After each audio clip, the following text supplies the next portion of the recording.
Hello दोस्तों, आज हम न्यूबॉर्न एग्जामिनेशन का थर्ड पार्ट डिस्कस करेंगे, जिसमें दो चीज़ें रहेंगी।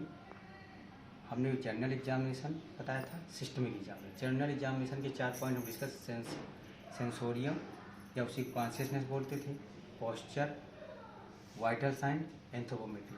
आज उसका 5th पॉइंट डिस्कस करेंगे, gestational age assessment. Gestational age assessment का जो बेस्ट पार्ट होता है, सबसे बेस्ट पार्ट होता है वो पोस्ट मेंस्ट्रुअल एज। अगर फीमेल को या मदर को उसका लास्ट मेंस्ट्रुअल पीरियड याद है तो उससे हम कैलकुलेट कर सकते हैं नेग्लिज फार्मूला से, 9 मंथ 7 डेज। दूसरा जो बेस्ट पार्ट है फर्स्ट ट्राइमेस्टर अल्ट्रासाउंड स्कैन या फर्स्ट ट्राइमेस्टर यूजी स्कैन, जिसे हम डेटिंग स्कैन भी बोल रहे थे, डेटिंग स्कैन। अगर ये दोनों नहीं अवेलेबल तो एक अच्छा, बहुत ही अच्छा मेथड होता है new blood scoring, NBS, new blood scoring. इस न्यू ब्लड स्कोरिंग में न्यू का ये मतलब है जो पुराना ब्लड स्कोरिंग था उसमें extremely premature infant, extremely premature newborn नहीं इंक्लूडेड थे। इसमें एक्सट्रीमली प्रीमेच्योर भी इंक्लूडेड हैं, लेस देन 28B। अभी हम इसके बारे में डिटेल से डिस्कस करेंगे। NBS के अलावा पूछा जाता है कभी कभी और क्या क्या मेथड यूज कर सकते हैं, तो इसके लिए हम एक निमोनिक याद करें। अदर मेथड के लिए PHD, P से पर्किन मेथड, S से हिटनर मेथड, D से होता है डुबो बिट्च मेथड। ये 3 मेथड के सिर्फ नाम पूछे जाते हैं, मेथड या इसी को स्कोर बोलते हैं। ये 3 अदर स्कोर हैं। अब हम आते हैं NBS पे। जो NBS होता है न्यू ब्लड स्कोरिंग में 2 पार्ट होता है, एक होता है फिजिकल मैच्योरिटी, दूसरा होता है neuro muscular maturity. Physical maturity के भी 6 पॉइंट होते हैं और न्यूरो मस्कुलर मैच्योरिटी के भी 6 पॉइंट होते हैं। पहले हम फिजिकल मैच्योरिटी देख रहे हैं। फिजिकल मैच्योरिटी को हम याद कर सकते हैं BPL कार्ड होता है, BPL जेस। B से होता है ब्रेस्ट बट, P से होता है प्लांटर सरफेस, L से होता है लेनिगो, G से होता है जेनाइटल, E से होता है आई एंड ईयर, S से होता है स्किन। फिर से देखेंगे, ब्रेस्ट, प्लांटर सरफेस, लेनिगो, जेनाइटल, आई ऑब्लिक ईयर, स्किन। जो न्यूरो मस्कुलर मैच्योरिटी के 6 पॉइंट होते हैं उसको हम पास PH याद रखें, पास PH। P से होता है पोस्चर, A से होता है आर्म रिक्वायल, एक S से होता है स्क्वायर विंडो, एक S से होता है स्कार्फ साइन। P से होता है पॉप्लिटियल, एक P से पोस्चर था, एक P से पॉप्लिटियल एंगल। S से होता है heel to ear. Physical maturity के जो 6 पॉइंट थे बेस्ट। यहाँ पे हम स्कोरिंग नहीं, हम टर्म और प्री टर्म को पहचानने की कोशिश करेंगे। उसके लिए हम ये सारी चीज़ें बच्चों पे करेंगे। हमारे पास 2 बच्चे हैं, एक प्री टर्म है, एक टर्म बेबी। हम इस दोनों बच्चों को कंपैरेटिवली NBS बनाए। पहले हम आते हैं फिजिकल पार्ट में आते हैं। पहला पार्ट था ब्रेस्ट। इस बच्चे का ब्रेस्ट वेट नहीं है या बिल्कुल बहुत ही कम है।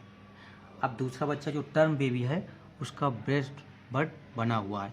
जैसे जैसे गेस्टेशनल एज बढ़ता जाएगा वैसे वैसे बच्चे का ब्रेस्ट बेड का साइज बढ़ता जाएगा। दूसरा पार्ट होता है प्लांटर सरफेस। इस बच्चे के प्लांटर सरफेस में पामर क्रीज नहीं है, लगभग एब्सेंट है। ये टर्म बेबी है, इसमें देखिए ये प्लांटर क्रीज बनी हुई। जितना ज़्यादा टर्म होगा बच्चा, प्लांटर क्रीज उतना ज़्यादा होगा। प्रीटर्म में बिल्कुल प्रीटर्म है तो अपसेंट होगा। जैसे जैसे प्रीटर्म टर्म की ओर जाएगा, प्लांटर क्रीज की साइज बढ़ती जाएगी। तीसरा पार्ट था लेनिगो। लेनिगो एक ऐसा एक्सेप्शन है जो मिड में सबसे ज़्यादा होता है, यानी एक्सट्रीम प्रीमेच्योर है तो उसमें भी कम होगा, और अगर टर्म के साइड में होगा तब भी हो जाएगा। ये लगभग मिड टर्म है। इस बच्चे में लेनिगो काफ़ी ज़्यादा है, लेनिगो हेयर काफ़ी ज़्यादा है। ये लेनिगो हेयर है, लेनिगो हेयर काफ़ी ज़्यादा है। अब हम इस बच्चे में देखते हैं, इस बच्चे में लेनिगो हेयर ये नियर टर्म और प्री टर्म के आसपास है, इसमें है। जैसे जैसे टर्म बढ़ता जाएगा इसके भी लेनिगो हेयर कम हो गए, तो दोनों लगभग बीच की सिचुएशन में लेनिगो हेयर दोनों में है। इसमें जैसे ज़्यादा ये पोस्ट टर्म की साइड जाएगा लेनिगो हेयर कम हो जाएंगे, इसमें जैसे एक्सट्रीम प्रीमेच्योर की टाइप जाएगा लेनिगो हेयर कम होते जाएंगे। चौथा पॉइंट था जेनाइटर। ये एक मेल बेबी है, इसका जो टेस्टिस है स्मूथ है और रुगे कम बने हुए हैं, स्मूथ है और रुगे कम बने हुए। ये बच्ची फीमेल है, अब कायदे से मेल का कंपेरिजन होना चाहिए। इसमें देखिए लेबिया मेजोरा डेवलप है, अगर यही बच्चा फीमेल होता तो लेबिया मेजोरिया या इसके जेनाइटल कम डेवलप होते हैं रिलेटिवली। इसमें टेस्टिस स्क्रोटम के अंदर आ चुका है। नेक्स्ट पार्ट था ईयर और आई। इसका जो ईयर है वो रिलेटिवली ज़्यादा रिक्वाइल है, इलास्टिसिटी ज़्यादा है। जो टर्म नियर टर्म बच्चा है उसकी इलास्टिसिटी कम है और रिक्वाइल कम रहेगा, इलास्टिसिटी भी कम है। लास्ट पर स्किन होता है, जो इस बच्चे का स्किन होगा वो बहुत पतली होगा। अगर ज़्यादा प्रीमेच्योर होता तो उसमें ट्रांसक्यूटेनियस ब्लड वेसल भी दिखती हैं। अगर यही प्रीटर्म 28 वीक से कम होता और तो ट्रांसक्यूटेनियस। इस बच्चे का स्किन थिक है, इसमें कोई ब्लड वेसल नहीं दिखेंगी। तो ये था फिजिकल पार्ट। अब हम अगला पार्ट डिस्कस करेंगे, न्यूरोमस्कुलर पार्ट। न्यूरोमस्कुलर में भी 6 पार्ट होता है। पहला पार्ट था पॉस्चर। न्यूरोमस्कुलर पार्ट को हम इस तरह करेंगे, एक जनरलाइज पार्ट हो जाएगा। अपर लिम्ब में 3 ज्वाइंट हैं, शोल्डर, एल्बो, रिस्ट, एक एक ज्वाइंट पे एक एक रहेंगे। और लोअर लिम्ब में एक इस नी ज्वाइंट पे होगा, एक हिप ज्वाइंट पे और एक जनरलाइज। अगर देखा जाए तो इस बच्चे का पोस्चर ये रिलेटिवली एक्सटेंडेड है, सारे ज्वाइंट पे रिलेटिवली एक्सटेंडेड है। अगर इस बच्चे का पोस्चर ये टर्म बेबी है तो फ्लेक्शन है। क्योंकि ये बच्चा बहुत ज़्यादा प्रीमेच्योर नहीं है तो रिलेटिवली सेमी फ्लेक्शन है। जितना ज़्यादा प्रीमेच्योरिटी होगा उतने ज़्यादा एक्सटेंशन होगा। मैंने लिखा था flexion is directly proportional to gestational age. Gestational age जितना ज़्यादा होगा उतने ज़्यादा फ्लेक्शन होगा। दूसरा पॉइंट होता है, अब हम इसको जो न्यूरोमस्कुलर का एक पॉइंट है प्रत्येक ज्वाइंट पे ले लेते हैं। एक चीज़ ध्यान देना है एनबीएस न्यूरोमस्कुलर वाले पार्ट में, जैसे जैसे बच्चे का गेस्टेशनल एज बढ़ता जाएगा वैसे वैसे ज्वाइंट की इलास्टिसिटी कम होगा, ज्वाइंट की इलास्टिसिटी कम हो जाएगा जैसे जैसे। केवल उसका एक ही एक्सेप्शन है स्क्वायर विंडो में। स्क्वायर विंडो के लिए हम क्या करते हैं, जैसे बच्चा है इसको हम यहाँ पे इस तरह करते हैं, इस तरह, और इसके बीच का एंगल लेते हैं।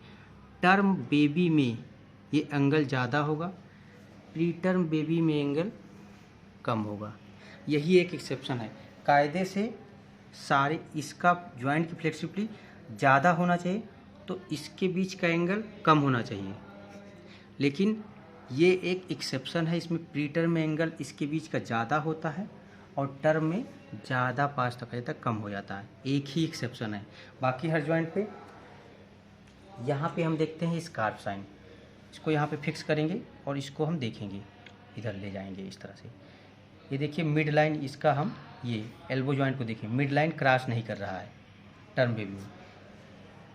प्री टर्म को हम वही चीज़ करेंगे, लगभग लोग मिड लाइन आ गया है, मिड लाइन क्रॉस करने वाला भी है, इसको हम यहाँ फिक्स कर लेंगे। और ये चीज़ जितने अगर ये और एक्सट्रीम प्री मैच्योर होता तो और ज़्यादा क्रॉस कर जाता, और जितने ज़्यादा टर्म होगा उतने ज़्यादा मिड लाइन से दूर होगा। इस तरह से हम देखते हैं। नेक्स्ट आते हैं आर्म रिकॉयल। आर्म को इस तरह करके छोड़ देंगे। रिलेटिवली टर्म बेबी होगा तो ज़्यादा रिकॉयल होगा।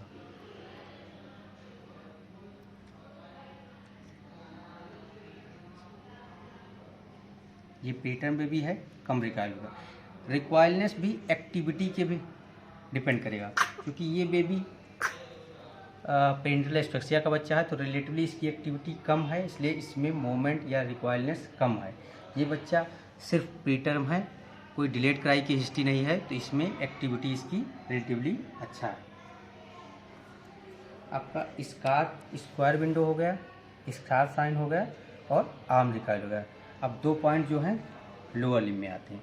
लोअर लिम्ब के जो पॉइंट हैं, एक तो हम पोप्लिटियल एंगल देखते हैं। इसको हम यहाँ पे ऐसे टच कर दिए यहाँ पे, और इसको जितना हो सकेगा ये एंगल हम देखते हैं, इसके बीच का कितना एंगल है। ये चीज़ एंगल जितना प्रीटर्म होगा, जैसा मैंने बताया था जॉइंट इलास्टिसिटी प्रीटर्म में उतना ज़्यादा होगा, एंगल प्रीटर्म में ज़्यादा होगा। ये टर्म बच्चा है, इसमें रिलेटिवली कम हो रहा है। दूसरा पॉइंट है जो हिप जॉइंट पे देखते हैं, अगला पॉइंट हील टू ईयर। इसको इस तरह यहाँ से करके उसके बाद इसको हम देखते हैं कहाँ तक जा रहा है। ये लगभग निप्पल के लेवल तक जा रहा है। इसको नेक्स्ट बच्चे में देखते हैं। ये लगभग अम्लाइकस और निप्पल के बीच यहाँ तक जा रहा है। तो जितना ज़्यादा टर्म होगा उसकी इलास्टिसिटी कम होगा, और जो अगर बहुत ज़्यादा प्री मैच्योर बच्चा होगा तो वो हो सकता है ईयर तक चले जाए।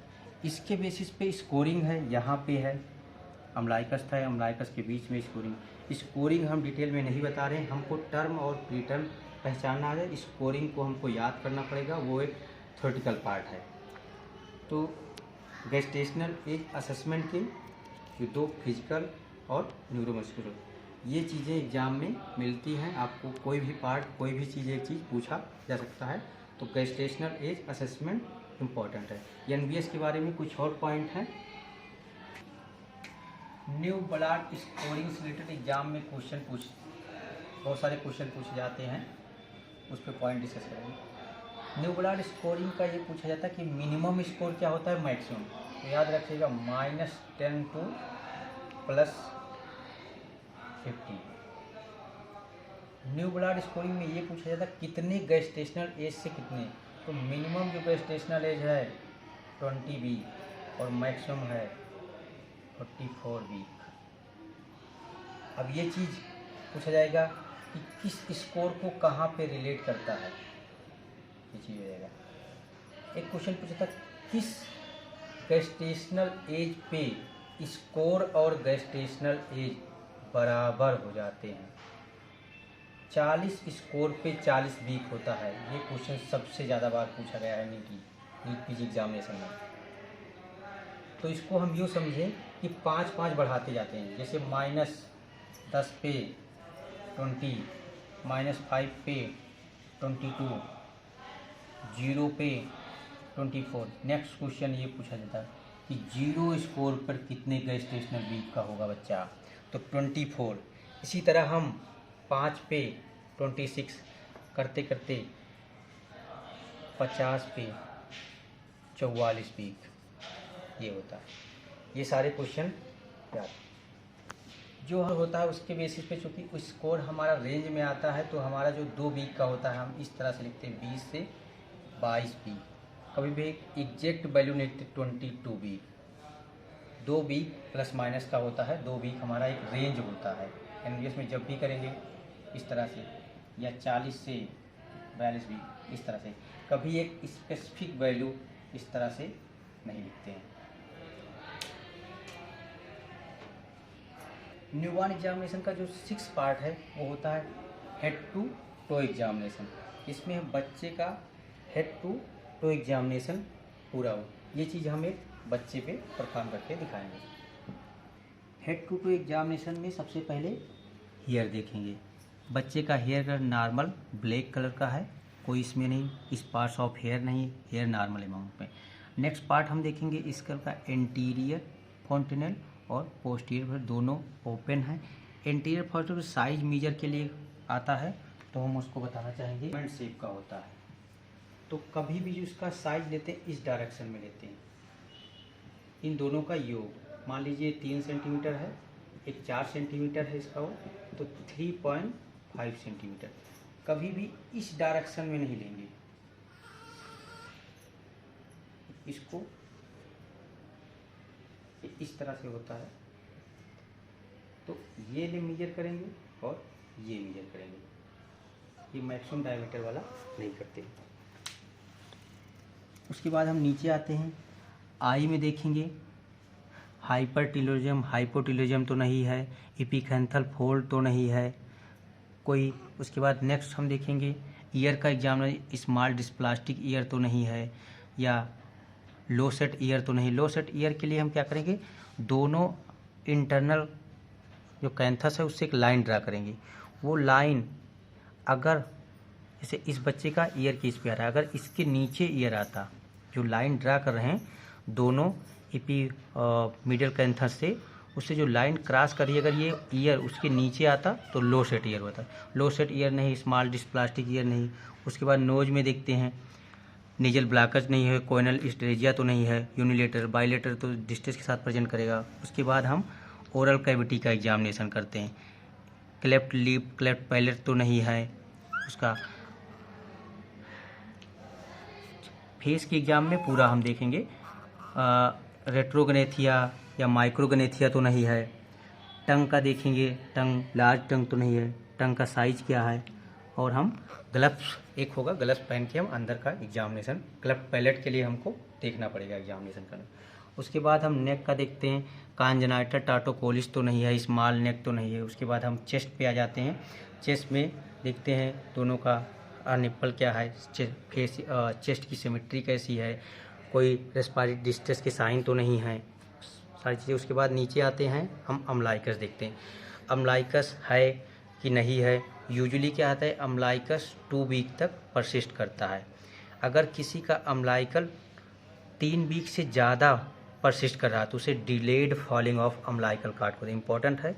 यूजुअली 2 वीक तक फॉल कर जाता है, लेकिन अगर 3 वीक तक परसिस्ट कर रहा है तब भी हम वेट वॉच करते हैं। अगर 3 वीक से ज़्यादा हो रहा है तो उसे डिलेड फॉलिंग करते हैं। एम्लाइकस से कोई डिस्चार्ज तो नहीं है, कोई ब्लीडिंग डिस्चार्ज तो नहीं है, कोई पस डिस्चार्ज तो नहीं है। उसके बाद हम ऊपर देखते हैं हैंड का मोमेंट सही है, कोई पॉलीडेक्टाइली तो नहीं है, क्लाइनोडेक्टाइली तो नहीं। क्लाइनोडेक्टाइली का मतलब ये तय होता है, ये जो इस लिटिल फिंगर है वो इनवर्ड डायरेक्ट इस तरह से होगा, और जो मिडिल फिंगर है वो बहुत छोटी होगी, जैसा कि ये एक डाउन सिंड्रोम का एक क्लिनिकल फीचर होता है। सिमियन क्रीज देखेंगे हम, डाउन सिंड्रोम में मिलता है, जैसे इसमें 3 लाइन है उसमें सिंगल पामर क्रीज होगी। उसके बाद हम जेनाइटल एग्जामिनेशन करेंगे, कोई एम्बिगुअस जेनाइटेलिया तो नहीं है, मेल फीमेल है क्या है, ये चीज़ हम देखेंगे।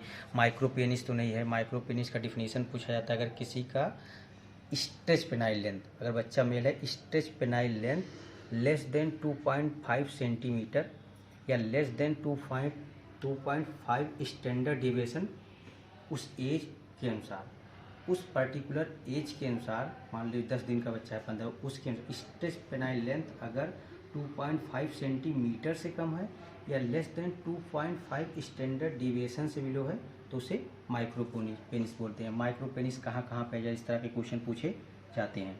उसके बाद नीचे आते हैं, नीचे भी वही पॉलीडिक्टाइली सिंडैक्टाइली ये सारी चीज़ें देखिए। एक चीज़ इसमें होता है डेवलपमेंटल डिस्प्लेजिया ऑफ हिप का एग्जामिनेशन, जो कि head to head examination important.